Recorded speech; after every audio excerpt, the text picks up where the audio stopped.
Bye. गलत कर दिया तो दिक्कत हो जाएगी। तो 150 में डरा दे चिपके की बताइए। मैं और तो देखने लग रही। दिमाग खराब वाला ऐसे आंखों में दर्द होने लग गया। Hello guys, good afternoon. तो आज मेरा एग्ज़ाम है एनवीएस का। आज डायरेक्ट रिक्रूटमेंट वाला एग्ज़ाम है। आज है 29 नवंबर। लेकिन अच्छी बात ये है कि आज हमारा सुबह का एग्ज़ाम नहीं है। आज हमारी दोपहर की शिफ्ट है।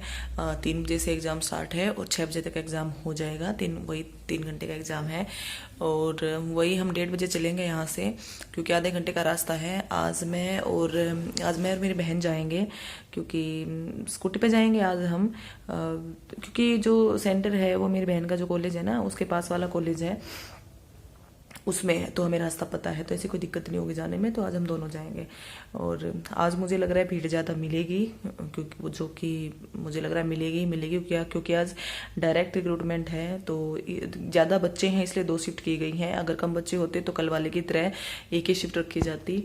तो आज 2 शिफ्ट हैं, तो obvious सी बात है भीड़ मिलेगी। तो जल्दी पहुंचेंगे, क्योंकि डॉक्यूमेंट क्या बोलते हैं, वहाँ पे वेरिफिकेशन भी करेंगे, आपका चेक करेंगे, उसके बाद बायोमेट्रिक होगा, तो टाइम लग जाता है। और तो आज फिर से चलते हैं वहाँ पे, जो भी होगा मेरी बहन आपको दिखाती रहेगी और कैसे एक्सपीरियंस रहा मैं आपको आके शेयर करती हूँ। Bye, wish me luck. जमा काली आई जमाई लाओ दो। Thanks mom. स्कूटी काट ले तब तक।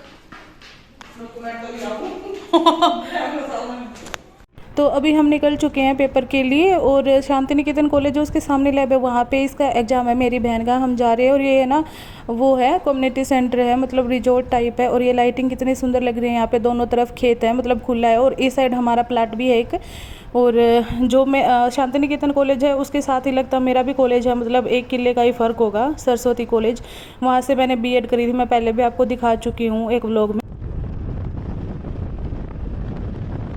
एक रिजॉर्ट मतलब कम्युनिटी सेंटर मैंने आपको पहले दिखाया था, एक ये है और एक आगे भी है बहुत बड़ा। इस रोड पे मेरे ख्याल से 4-5 है ऐसे बड़े बड़े। और ये सिद्धार्थ इंटरनेशनल स्कूल है, ये मैं पहले भी बता चुकी हूँ। यहाँ पे मेरी एक बार ड्यूटी लगी थी, किसी कोई पेपर था तो उसमें मेरी ड्यूटी लगी थी। ये भी बहुत बड़ा स्कूल है एक।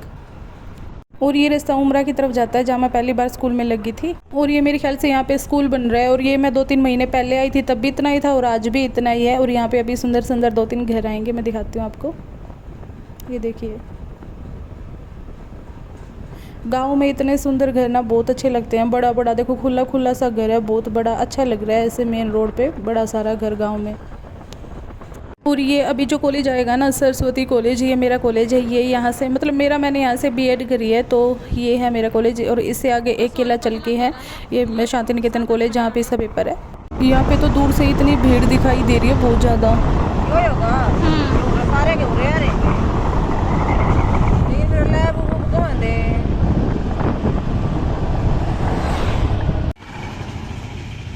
बाय।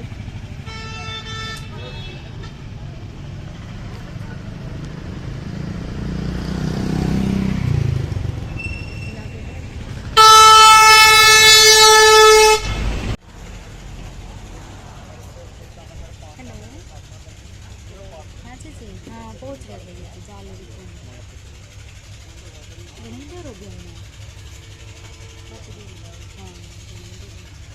हाँ मेरी दिख और ना अभी 5 मिनट ही पेपर की बाकी थी। और ये लड़की ना ऑटो में आई थी और कम से कम भी 5-6 मिनट तक ये इस ऑटो वाले भैया से लड़ती रही कि शायद पैसे का कुछ मामला होगा, ज़्यादा ले रही है कम ले रही है इस टाइप से।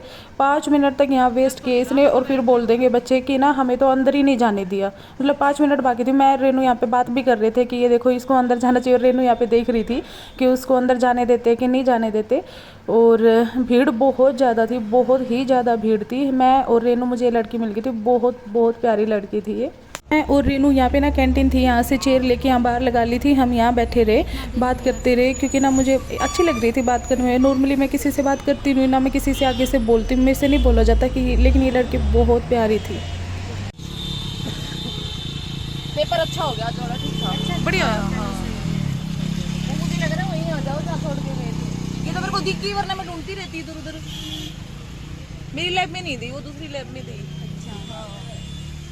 पेपर अच्छा रखा था। अरे दिमाग खराब वाला ऐसे आंखों में दर्द होने लग गया। बताइए मैं और तन देखने लग रही थी, मां बेरे तो बैठे थे कैंटीन में, ओड़े बैठे थे अंदर जाने दिए। कैंटीन के बाहर, अंदर कौन बैठन दिए? कैंटीन में थे ओड़े उन्नरी कुर्सी थी कम से कम भी 50-60। तो तू का तू रे ठीक है। हाँ ठीक है बोला।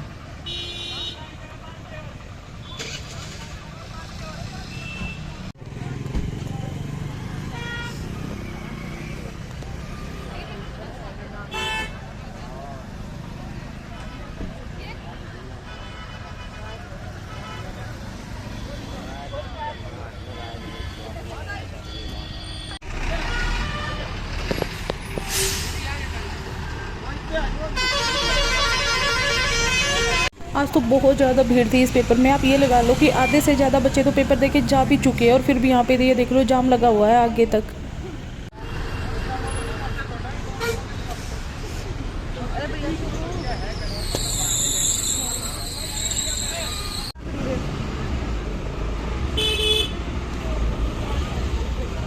आइए कौन है, बस भी आ गया, बस एक कहानी आई उल्टी।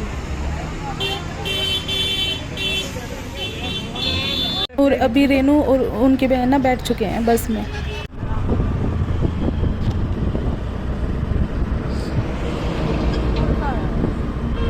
ब्याह है।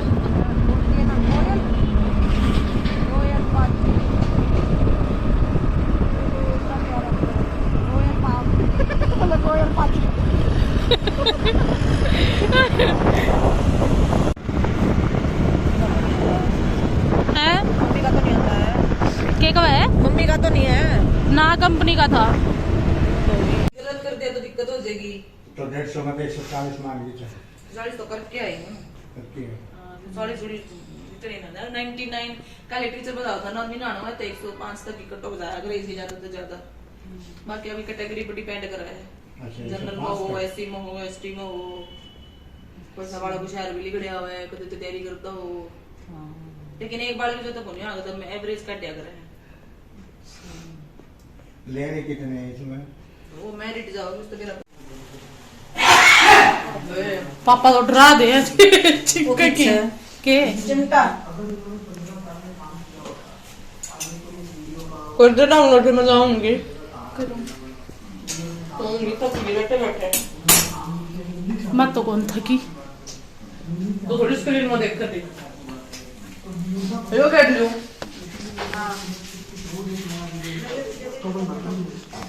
पापा ने देव के देव। हेलो गाइस, तो एग्ज़ाम देके आ चुके हैं। 3 घंटे का एग्ज़ाम था। एग्ज़ाम बहुत अच्छा हुआ, बहुत अच्छा हुआ।